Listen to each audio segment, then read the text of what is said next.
May the words of my lips and the meditation of our hearts be now and always acceptable in your sight, O Lord, our strength and our Redeemer. Amen.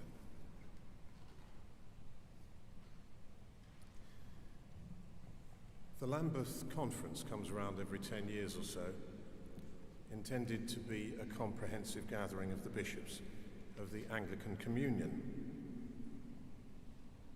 There are some definite positives about this gathering. We'll have tangible evidence of that right here in this cathedral tomorrow, when the bishops of the churches of Sudan and South Sudan will be here, all of them, giving us the chance to celebrate and reinforce the particular partnership which this Diocese of Salisbury has enjoyed with the churches there for many decades. It's really important to take seriously the fact that the Church of God is not the preserve of one country or one cultural outlook, but brings together in the faith of Christ people of every kind, every background, and every place.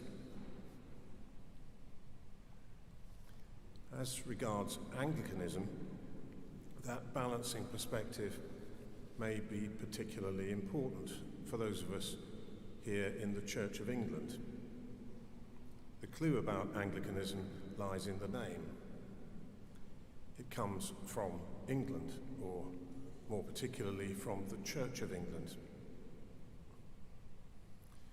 So it is that we have that rather anomalous phenomenon of the Archbishop of Canterbury always being in the chair at the apex of the Anglican Communion, convening and leading that conference. We may easily be inclined here in England to fall into an attitude of superiority, which is often unjustified and always unappealing. But that should be subverted by having to come to terms with people from quite different circumstances and having to make the effort to grow and learn from one another.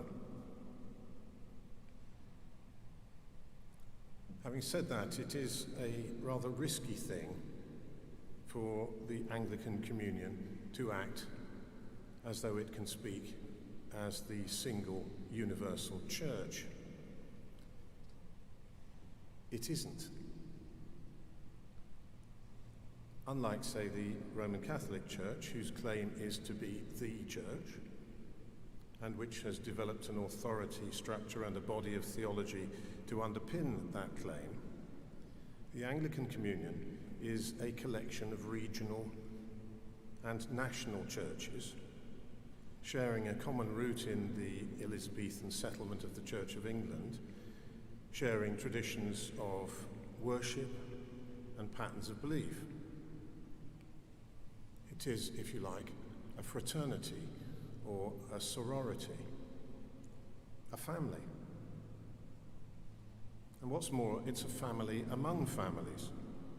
And that includes not just Roman Catholics, but also Methodists, Orthodox, and Reformed churches. And the Archbishop of Canterbury, I probably don't need to remind you, is not a pope. So, like any big, dispersed and disparate family, the Anglican Communion is inherently untidy and unruly. My own family is not a particularly big one, and yet I have relatives in the United States, in Germany, and right around England and Wales. I would never dream of trying to get them to agree to a single common programme. And yet, this should be patently obvious from the perspective of the Church of England, born as it was out of compromise, born to hold together radically different views, and to keep a people within one bracket, even when we believe even when what we believe and how we worship are radically divergent from person to person and from parish to parish. So on the one hand, from the point of view of simple human experience, and also from the point of view of the history of the Church, it's unreasonable to expect the Anglican Communion to speak with one voice, and I don't.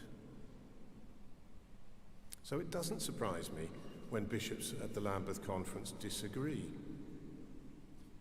nor actually does it disappoint me. Disagreement is, yes, it's inconvenient, it's untidy, but it's not unhealthy. It's by speaking the truth to one another in love that we do the work of God. And we don't do it by pretending that everything is simple and everything is wrapped up and everything is agreed. We respect one another more if we acknowledge this than if we expect others to sign up to our own particular view in order to present a common front.